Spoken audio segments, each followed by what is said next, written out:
अजीजा ने मन आपको आपके भाई आदिल राजा का सलाम पहुंचे। आज 17 जनवरी 2026 है। मैं आपको खुश आमदीद कहता हूं सोल्जर स्पीक्स के ऊपर। हर तरफ से मुझे एक ही बात की जा रही है, एक ही फरमाइश की जा रही है कि सोहेल अफरीदी के ऊपर बात करें। सोहेल अफरीदी इमरान खान से मिलने में नाकाम क्यों है, इसकी क्या वजूहत हैं? पूरे पाकिस्तान के अंदर फिर रहा है, अडियाला जेल क्यों नहीं जाता, इसकी क्या वजूहत हैं? आपके पास क्या मालूमात हैं? बहुत सी मालूमात हैं जो मैं प्राइवेट तो शेयर कर चुका हूं इससे पहले, पब्लिकली मैंने बातचीत नहीं की। जो पब्लिक बात की जा सकती है वो मैं करना चाहता हूं अब, क्योंकि मैंने इसके ऊपर आपकी कहने के ऊपर तहकीकात की, इंफॉर्मेशन ली, और जो मुझ तक बात पहुंची है वो मैं आपको हू बहू पहुंचाना चाहूंगा पूरी ईमानदारी के साथ। एक तरफ ये है, दूसरी तरफ खान के खौफ की वजह से आसिम मुनीर जो है वो उसने उसकी मुलाकातें बंद की हुई हैं। इसमें तो कोई शक नहीं है कि फील्ड मार्शल जो है,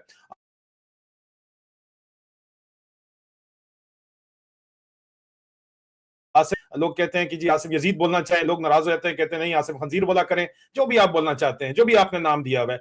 उसके ऑर्डर्स के तहत इमरान खान की मुलाकात क्यों बंद है? क्योंकि खान से खौफ खाता है। वो किस बात से खौफ खाता है? जो हकीकी वजह है, हकीकी, वो कोई असेसमेंट नहीं है, कोई एनालिसिस नहीं है, पक्की खबर है कि क्यों खौफ ज्यादा है खान से, वो मैं आपको आखिर में बताऊंगा। और इसी वजह से खान की मुलाकातों के ऊपर पाबंदी है। नहीं तो मैनेज पूरी पीटीआई की जा चुकी है, माइनस इमरान खान पीटीआई चल रही है, लेकिन फिर भी इमरान खान की मुलाकातें बंद हैं और अडियाला की तरफ जाने से हर किसी को मना किया गया है। पीटीआई की लीडरशिप जो है वो इफेक्टिवली पंजाब के अंदर खास तौर के ऊपर ये बात इंश्योर करती है कि पीटीआई के वर्कर ना जाएं। और कवल शोजब की ऑडियोज यहाँ पे खुल के चलाई गई हैं, मैं उसको क्या शेयर करूं, आपके सामने ही है। आलिया हमजा भी कहीं पे नजर नहीं आती। ये खान ने जो है वो प्लेयर्स तो लगाए थे, लेकिन खान के पास है ही अब कचरा, तो इसी कचरे से उसने सफर करना है। बहरहाल पुराने कचरे से नया पाकिस्तान तो नहीं बन सकता। लेकिन बहरहाल इमरान खान को जिस वक्त अली अमीन गंडापुर की असलियत से उनको आगाह किया गया, तो खान साहब जेल के अंदर थे। खान साहब ने उसको फिर भी बुलाया, उसको काफी खींचा, उसको कहा कि सुधर जाओ, लेकिन वो सुधरने वाला था नहीं। तो इमरान खान ने आखिरकार कहा कि ओके जाओ, शाबाश, काम करो अपना। और बहुत ले दे करके आखिरकार अली अमीन को जाना पड़ा। लेकिन अली अमीन के जाने से पहले काफी एक अरसा था जिसको खींचा गया, आपको याद होगा अच्छे तरीके से।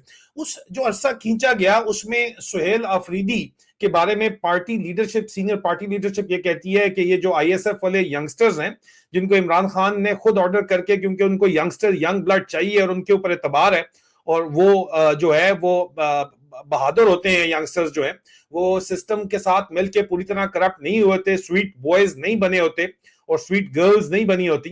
तो इसलिए उनको मौका देना चाहिए और काबीना के अंदर लाए। लेकिन तैमूर झगड़ा को भी इमरान खान साहब लाना चाहते थे काबीना में। पहले उनको केपी असेंबली का टिकट ही नहीं दिया गया बाकायदा एक साजिश के तहत, और उसके बाद नेशनल असेंबली में उनको हरा दिया गया।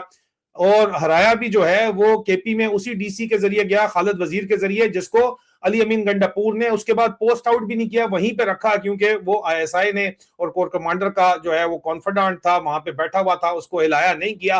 अली अमीन गंडापुर ने काम तकरीबन 2 साल से ऊपर, 3 साल तक वो तकरीबन ले गया, खींचा उसने, टोटल गेम की उसने, सज्जे खब्बे, आप आगे पीछे, और इसी तरह के जलसे, इसी तरह की भड़कें जो इस वक्त जलसे तो बहुत जबरदस्त सोहेल अफरीदी साहब कर रहे हैं। मैं उनकी कोई जो है यहाँ पे उनके खिलाफ ये प्रोग्राम नहीं कर रहा हूँ, आपको ये वाजे हो जाना चाहिए। मैं आपको जो है एक फैक्चुअल, जो फैक्ट्स है मेरे पास, जो इन्फॉर्मेशन मेरे पास है, वो शेयर कर रहा हूँ। सोहेल अफरीदी साहब ने जो भी हरकतें कर रहे हैं बहुत अच्छी कर रहे हैं, बहुत जबरदस्त वो जलसे कर रहे हैं। अली अमीन गंडापुर ने भी बड़ा जबरदस्त किस्म के जलसे किए हैं, बड़ा उसने भी दम मारो दम करके यहाँ पर सूटा प्रोग्राम भी चला हुआ था। और टोटल बढ़त तो अली अमीन की तो इस तरह का तो कोई मुकाबला ही कोई नहीं है ना। लेकिन मैंने आपको बताया था कि स्वीट बॉय बन चुका है और आप लोगों ने मुझे गालियां निकाली, ये पता नहीं क्या करता है। शेर अफजल मरवत की बारी में बताया था भड़वत है, मरवत नहीं है, तब भी आपने गालियां निकाली। लाइन लगी हुई है यार, कराची से शुरू करो ना जरा, कराची से, ठीक है, तो आपको पता चलेगा। खैबर टू कराची मैंने सबका जिस जिसका बताया, आप लोगों ने पहले बातें सुनाई, गालियां निकाली, उसके बाद बोला हल्का सा, हाँ बोल तो ठीक रहा था, लेकिन जब बंदा खुद गंदा, मतलब आप जो एक चीज बड़े शिद्दत से चाहते हैं और वो ना हो, आपका दिल तो टूटता है, भरम टूट जाता है, आप एक्नॉलेज नहीं करना चाहते, मैं समझता हूं। लेकिन मैं आपको नेक नियति से बता रहा हूं, मैंने किसी किस्म की यहां पे ना कोई बारीक वारदात कभी डाली है, ना मैं डालूंगा। पीटीआई की सीनियर लीडरशिप का ख्याल था कि सोहेल अफरीदी साहब को मौका देना चाहिए। महीने डेढ़ की उन्होंने बात की थी, हमने तो उनको अनलिमिटेड टाइम ऑलमोस्ट दे दिया है, और फिर बात कर रहे हैं जो बात यहां पे मैं आपके सामने रखने जा रहा हूं। उससे पहले मैंने बात नहीं की, बहुत सोच समझ के बात मैं कर रहा हूं जो मैं करने जा रहा हूं। बहरहाल अली अमीन गंडापुर को पता था जाने से पहले कि वो जाने वाला है।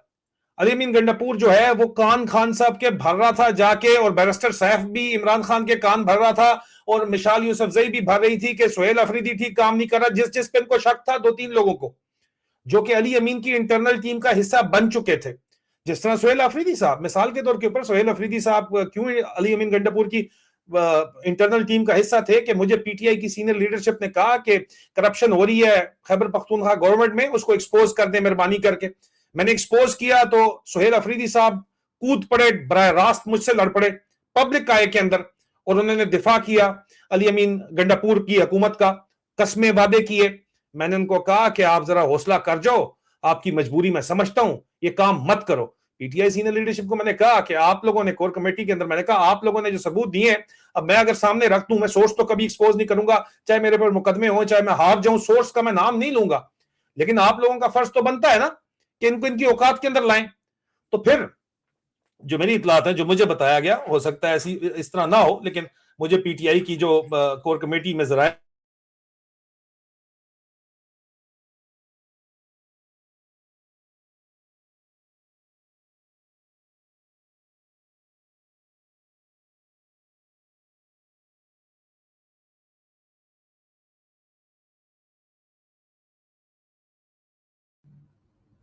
इंटरप्शन के लिए माजरत चाहता हूं। तो पूछा गया जब सुहेल अफरीदी साहब से सीनियर लीडरशिप पे मेरे इस्तफार के ऊपर कि जी ये क्या कर रहे हैं, तो उन्होंने जो जवाब वहां पे दिया, जो मुझे बताया गया कि वो कहते हैं कि जी अली अमीन गंडापुर को इमरान खान ने वजीर आला लगाया है, तो उसका डिफेंड करना मतलब मैं इमरान खान की चॉइस का दिफा कर रहा हूं। ठीक है, फेयर इनफ, फेयर इनफ, ठीक किया सुहेल अफरीदी साहब ने जो भी किया, लेकिन हकीकत उससे बिल्कुल बरक्स थी, और इमरान खान ने उसी को जिसको लगाया था उसको चलता किया, भेजा। लेकिन उससे पहले सुहेल अफरीदी के खिलाफ बहुत सी बातें की जा रही थी खान साहब को।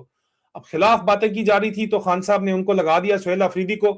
आप खुद अब इसका नतीजा निकालें कि क्यों लगाया होगा, जाहिर बात है एतबार करते हैं तभी लगाया, और एक नौजवान खून चाहिए था, और उन्होंने उसको हिदायत दी कि जनाब मुझसे भी मुलाकात के लिए आओ। लेकिन आज तक सुहेल अफरीदी को मुलाकात नहीं इमरान खान से करने दी गई। एक दफा वो गया जरूर है, अडियाला जेल के बाहर बैठा जरूर है पूरी रात, आप सबने देखा है, विजिबल फुटेजेस अवेलेबल हैं। उसके बाद उनको कहा गया कि मुल्क गिर हड़ताल चलाएं। उसके बाद उन्होंने जो है वो आपके सामने लाहौर गए, कराची अभी होके आए हैं, कल जो है वो मनसेरे के अंदर जो है वो बड़ा जबरदस्त जलसा करने जा रहे हैं। ठीक है, जहां पे तारीफ होनी चाहिए वहां पे तारीफ करनी बनती है। लाहौर में बड़ा जबरदस्त शो हुआ, लेकिन भाई एक मिनट ठहरो जरा, जहां पे तारीफ बनती है करनी चाहिए। इमरान खान की तरह इकोनॉमी क्लास के अंदर वो बैठ के गए, जबरदस्त यार, मतलब ये खान के वाकई टाइगर्स हैं, रियल टाइगर्स हैं, पता चलता है। ठीक है, कराची गए और आपके सामने ही है, लाहौर में उन्होंने जो फेस किया वो भी आपके सामने है। लेकिन उससे पहले इनकी मुलाकातें हुई कोर कमांडर पेशावर से, जिस तरह अली अमीन गंडापुर की काफी डिटेल के अंदर मुलाकातें होती थी डर्टी हैरी से, मोहसिन नकवी से। अली अमीन गंडापुर की मोहसिन नकवी से के अलावा मैंने ये स्टोरी ब्रेक की थी कि मोहसिन नकवी की गाड़ी में बैठ के आसिम मुनीर के साथ, फील्ड मार्शल के साथ जो है वो कई दफा मुलाकातें हुई हैं, 1-to-1 मुलाकातें भी जो 2-3 मैंने रिपोर्ट की वो हुई हैं, और बाद में अली अमीन को मानना पड़ा जब मैं उसको पब्लिक कर दिया मैंने। तो अली अमीन की तो चलो मुलाकातें हुई हैं, क्योंकि अली अमीन के वालिद साहब मेजर साहब थे, और वो आईएसआई के साथ 1980 से अफगान जहाद के जमाने से लोगों के साथ आईएसआई के साथ काम कर रहे हैं। ठीक है, इनकी जो जमीनें हैं डेखान वाली, वो स्टेजिंग ग्राउंड थे आईएसआई के अफगान जहाद के लिए। अभी अफगान जहाद भी खत्म हो गया, अभी तो अली अमीन कहता है कि जनाब ये दहशतगर्दी यहाँ पे हो रही है, अफगानिस्तान से हो रही है। मतलब आप देख लो, इसने अफगानिस्तान के नाम का इसने पैसा खाया हुआ है, इसने, इसके भाई ने, और ये अभी कहता है अफगानिस्तान से दहशतगर्दी हो रही है। इस तरह तो नमक हराम बंदे को नहीं होना चाहिए, लेकिन जो स्वीट बॉय बन जाए उसकी मजबूरी होगी। बहुत सी मजबूरियां भी है ना, यहाँ पे लोगों के साथ मजबूरियां भी बहुत हैं। अब यहाँ पे कहते हैं जनाब हमारी इतलात के मुताबिक सुहेल अफरीदी साहब की कोर कमांडर से मुलाकात वगैरह शुरू हुई, जिस तरह अली अमीन गंडापुर के बाद एक तरफ लगा दिया गया उनको, उसके बाद उनकी मुलाकातें हुई हैं, कोर कमांडर हाउस के अंदर हुई हैं मुलाकातें, एक अनेक्सी है पीछे वहां पे बड़ी लंबी लंबी मुलाकातें हुई हैं इनकी, और मीटिंग्स हुई हैं। जाहिर बात है दोपहर को शाम को मीटिंग शुरू हो, दफ्तर में ना हो तो रात गए तक मीटिंग जाती है। जो लोग मीटिंग अरेंज करा रहे थे उनका ये भी दावा है कि जनाब एक कोर कमांडर साहब को एक खास मशरूब पसंद है, तुर्की से आता है, अंगूर का मशरूब है, बड़ा खूबसूरत, उनको पसंद है बहुत ज्यादा। तो वो मशरूब भी सिर्फ इनका होता है ना, जब आप बैठते हो, लंबा बैठते हो, खाना शाना क्याम ताम चलता है ना जी। ठीक है, तो बहरहाल अब ये लंबी लंबी मीटिंग्स के अंदर क्या बातचीत हुई होगी जी, यही बात हुई होगी कि उसको बताया होगा सुहेल अफरीदी को कि भाई ये तुम्हारी लिमिट्स हैं, इधर से दाएं बाएं जाओगे तो तुम्हारा ना सही, तुम्हारे ऊपर ये केसेस हैं, तुम्हारी फैमिली के ऊपर ये केसेस हैं, तुम्हारे दूर पार के रिश्तेदारों के ऊपर ये केसेस हैं, और तुम्हारे दोस्तों के ऊपर ये केसेस हैं, ये हम खोल देंगे। अली अमीन पे भी तो केसेस बनाए हुए थे ना, उसको कंट्रोल तो इसी तरह किया हुआ था ना। तो सुहेल अफरीदी के ऊपर भी केसेस बना दिए थे। टीजर के लिए उन्होंने प्रोपेगेंडा छोड़ा था कि ये नशे का कारोबार है और फलाना और टींगा, और इस तरह का सवाल पंजाब असेंबली में भी करवाया था। घटिया हरकत ना, पंजाब की सोच ही शुरू से इस किस्म की, नवाज शरीफों की सोच ही घटिया, खिलाफ, उसकी बीवी के खिलाफ, उसकी बहनों के खिलाफ। तो ये तो इनका तरीका है ना, पंजाब सेंट्रिक माइंडसेट का। फौजी जर्नैल भी पंजाब दे, तो हुकूमत भी पंजाब वालों की। तो ये सिस्टम तो इनका पुराना है। तो इसको डराया धमकाया गया कि ये तुम्हारी लिमिट्स हैं, ये नहीं है। लेकिन इमरान खान ने इसको लगाया था, इसने सुन तो ली होगी बात, जाहिर बात है। इतनी लंबी मीटिंग बंदा क्या वहां पे सुट पंजे थोड़ी कर रहा था, सुन तो ली होगी, जाहिर बात है। वर्किंग रिलेशनशिप तो रखना पड़ता है, खुद बोलता है वर्किंग रिलेशनशिप रखना है, नहीं तो गवर्नमेंट जो है गवर्नर राज हो जाएगा, ये हो जाएगा, वो हो जाएगा। भाई कानून तो सिरे से है ही नहीं ना। प्रॉब्लम इनको सिर्फ ये है कि पख्तूनों से इनको पता है कि पख्तून हमें अगर जुड़ गए, ये पश्तून कौम हमें जुड़ गई, तो अफगानिस्तान और ये दोनों तरफ एक ही कौम आबाद है, तो ये हमें बहुत बड़ा मसला हो जाएगा, ठीक है। लेकिन उसके बाद बाकायदा तौर के ऊपर जो अब हमारे पास कंफर्म मालूमात हैं, उसके बाद ये लाहौर जाते हैं। लेकिन इमरान खान साहब की हदायत के ऊपर लाहौर जाते हैं। ये लाहौर में जो हमारी इतलात हैं वो ये हैं कि जनाब लाहौर में जलसे करने की इजाजत दी गई, कोर कमांडर की तरफ से इजाजत दी गई, जारी बात है। तभी लाहौर तो पूरा मरियम नवाज तो नहीं चला रही ना, नवाज शरीफ चला रहा है। लाहौर तो चीफ सेक्रेटरी बजरिया आईजी साला मोहसिन नकवी डायरेक्ट चला रहा है, बारों बार मामू साहब इन्वॉल्व है, बस वो तो जीएचक्यू से चल रहा है। ये शो शाह के लिए मरियम को आगे लगाया हुआ है, उसकी भी मैं कहानी बताने जा रहा हूँ। उसके पास फुर्सत ही नहीं होती है, बहुत ही फुर्सत होती है। उसकी मुलाकातें अब्टाबाद वाले डॉक्टर साहब से होती हैं, मैं जरा उसकी भी बताऊं, बहुत ज्यादा परेशानी बनी हुई है वहां पे। वो क्या कहानी है वो मैं आगे बताता हूँ आपको, लेकिन यहाँ पे पहले इसको क्लियर कर लें। खान साहब ने कहा कि जाओ, ये अडियाला नहीं गया, बहरहाल अडियाला एक दफा गया, मुलाकात नहीं करने दी गई। यार you are chief minister. Ali Amin कहता था मैं अंदर चला जाता हूँ, मैं खान साहब को बाहर निकाल लेता हूँ, मेरा बड़ा पावर है। भाई इम्यूनिटी है आपके पास, आप अडियाला के अंदर घुस भी जाए ना, आपको गिरफ्तार कोई नहीं कर सकता सीएम के पीके साहब। लेकिन बहरहाल आप ना जाएं, वर्कर्स को तो भेजें, बाकी पीटीआई को तो आप बोले, पंजाब वालों को तो बोले। ऑर्डर के तहत अलीमा आपा के साथ, नौरीन आपा के साथ जो है, उजमा आपा के साथ कोई नहीं जाता। अपनी मदद आपके तहत लोग आते हैं, और जो जाते हैं वो उठाए जाते हैं। ये हो रहा है नहीं? और आप मुझे बताएं अगर मैं गलत बोल रहा हूं तो मुझे यहाँ पे कमेंट्स के अंदर बता दें कि आदिल राजा साहब आप झूठ बोल रहे हैं, ऐसी कोई बात ही नहीं है। मुंह के ऊपर मुझे बताएं यार, लानत भेजे मेरे ऊपर अगर मैं इस तरह की बात कर रहा हूं तो, अगर मैं झूठ बोल रहा हूं तो, ठीक है। आपको भी पता है। अच्छी बात है जी, सुहेल अफरीदी ने बड़ा जबरदस्त काम किया, लेकिन सुहेल अफरीदी को जाहिर बात है कि इमरान खान के अहकाम थे, अब उसको भी पूरा करना था। और एक पॉलिटिकल प्रेशर भी तो दिखाना, पॉलिटिकल एक्टिविटी भी तो दिखानी है बाहर की दुनिया को कि एक्टिविटी हो रही है भाई, फ्री एंड फेयर एक्टिविटी हो रही है। अडियाले बस नहीं जाना, जाहिर बात है। उमर बुखारी साहब ने बता दिया होगा ना जी, अडियाले नहीं जाना। एक दफा तो वो गए, उसके बाद वापस आ गए, उसके बाद वो लाहौर गए, और लाहौर में उनको इस्तेमाल किया गया हमारी इतलात के मुताबिक, उनको ये इजाजत देके। ये मैं नहीं कह रहा कि Suhail Afridi was on board, ये मैं नहीं कह रहा हूं, ये बात जरा जहन में क्लियर कर लें। उसको इजाजत मिली, वो गया, जाहिर बात है उसको पॉलिटिकल स्पेस मिल रही है, वो उसको ऑक्यूपाई कर रहा है, अच्छी बात है भाई, he is doing the right thing. और वहां पे इसने वहां भी रस्से तोड़वाने की कोशिश की है, जब इसने कैंट जाने की कोशिश की है, नहीं जाने दिया गया। रस्से तोड़वाता है बंदा, ये उसको पूरी सुहेल अफरीदी को जो है वो क्रेडिट जाता है कि ठीक है, एक लिमिट्स उसकी, मजबूरियां उसकी भी हैं, इंसान है, मजबूरी क्यों नहीं है, उसकी फैमिली नहीं है। लोगों के यहाँ पे बच्चे आते हैं बाहर के मुल्कों में पढ़े हैं, पीटीआई लीडर के, उनके वापसी के ऊपर नाम ईसीएल के ऊपर डाल देते हैं, वापस जाने नहीं देते। हुआ नहीं हुआ? आप मुझे बताएं, उस ईशान साहब के साथ हुआ नहीं हुआ? सबके साथ बहुत बहुत बेताशा लोग हैं जिनके साथ यही काम हो रहा है। अखीर फस्तैयत की जा रही है। खान साहब ने फिर भी अपने खंबे खड़े किए हैं कि यार खंबे तो खड़े ना, मेरे नाम का झंडा उनके ऊपर लगा हुआ है अभी भी, और इन खंबों को कम से कम डाक तो नहीं रहे। लेकिन इनको स्पेस लाहौर में इस नीयत के तहत इन्होंने तो स्पेस अपनी सही ली, मैं इनके ऊपर किसी किस्म का इल्जाम नहीं लगा रहा हूं। सुहेल अफरीदी साहब के पास ये गया, वहां पे सुहेल अफरीदी, इसने बड़ा जबरदस्त काम किया, लेकिन इसको वहां भेजा क्यों गया भाई?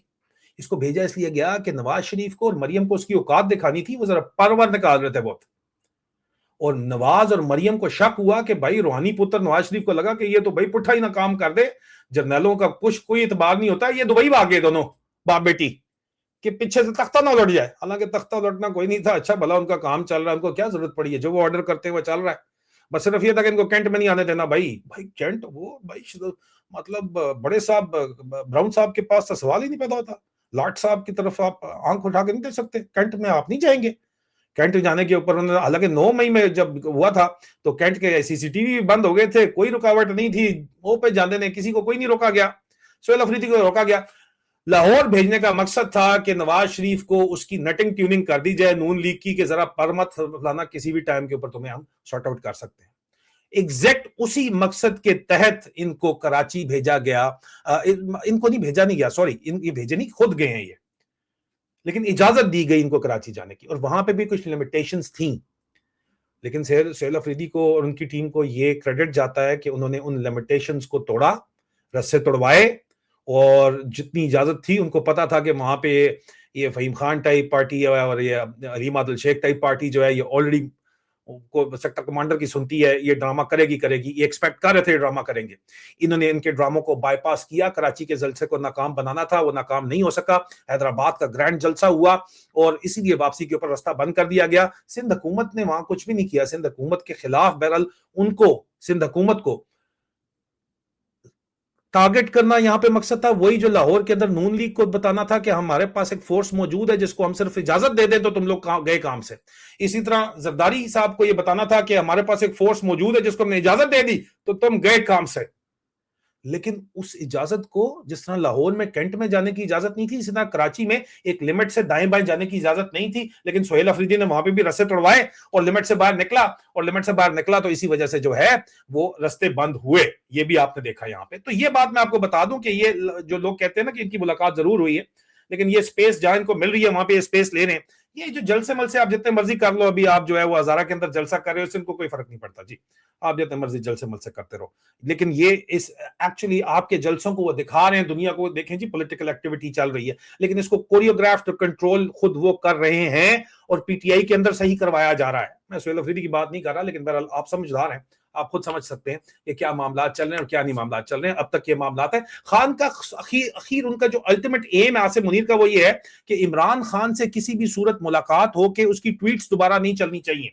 अगर इमरान खान की ट्वीट्स दोबारा चल पड़ी तो उसकी एक ट्वीट्स जो है, बाकी जो मर्जी ये करते रहे, वो अन्नी फेर देती है और ग्लोबल मीडिया उसको उठा लेता है और इनकी जो है वो सारी की सारी रातों की नींदें हराम हो जाती हैं।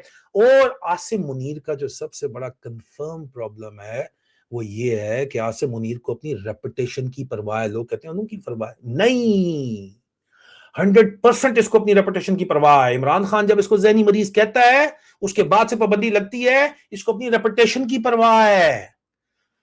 पर अगर ये सोहेल अफरीदी इतना ही है तो फिर डीजे बाबू क्यों आके बकवास कर रहा है बार बार। डीजे बाबू एक तो अपने पॉलिटिकल पॉइंट स्कोरिंग कर रहा है, दूसरा एंटी अफगानिस्तान पॉलिसी जो है और उस पर सोहेल अफरीदी का तीरा, और ये अफरीदियों का जो इलाका है, सोहेल अफरीदी की मजबूरी है, आज ना करके दिखाए ना जरा, तीरा के मामले में गवर्नमेंट के साथ लग के तो दिखाए जरा, ठीक है, अली अमीन गंडापुर जैसा कोई बयान दे के तो दिखाए जरा। अपने लोग नहीं इसको, अपनी फैमिली नहीं छोड़ेगी इसको, ठीक है। दोनों तरफ बॉर्डर के एक ही कौम आबाद है, ये बात समझ जाए अफगानिस्तान और पाकिस्तान के अंदर। जो नहीं समझ आती पंजाबियों को, उनका दिमाग खराब है, उनको पता नहीं है, ठीक है ना, कि क्या मामला है वहां पे, क्या डायनामिक्स है। उसने सपोर्ट करना ही करना है सोहेल अफरीदी ने। अफगानिस्तान को और पाकिस्तान दोनों तरफ एक कौम आबाद है, ये बात जहन के अंदर अपने क्लियर कर लें बिल्कुल। उसके बाद सोहेल अफरीदी के खिलाफ जो बातचीत की जा रही है, एक तरफ पॉइंट ऑफ व्यू ये है कि जिस बंदे को अब उठाना होता है उसके खिलाफ जो है फौज खुलेआम डीजीआईएसपीआर बात करता है।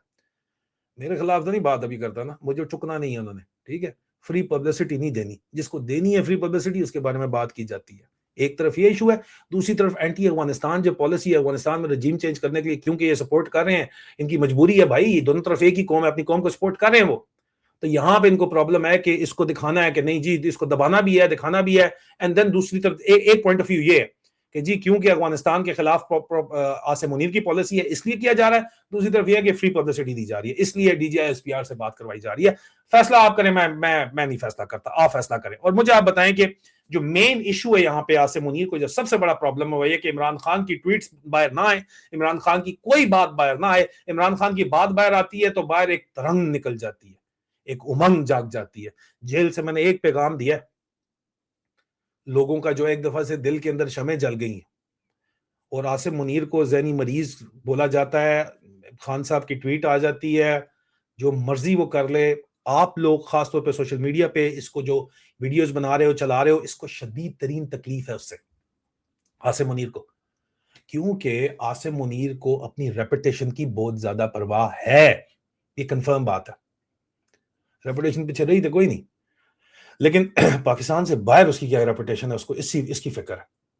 इसीलिए पाकिस्तान के बाहर जो लोग बोल रहे हैं उनको खास तौर पे टारगेट किया जा रहा है। पीटीआई ओवरसीज जो बैकबोन है रेजिस्टेंस की, उसको कामयाबी के साथ तोड़ा जा रहा है। और मैं तफसीलात पीटीआई ओवरसीज के असल ओहदेदारों को सामने बिठा के मैं लेके आऊंगा और उनसे बात करूंगा और आप तक पहुंचाऊंगा।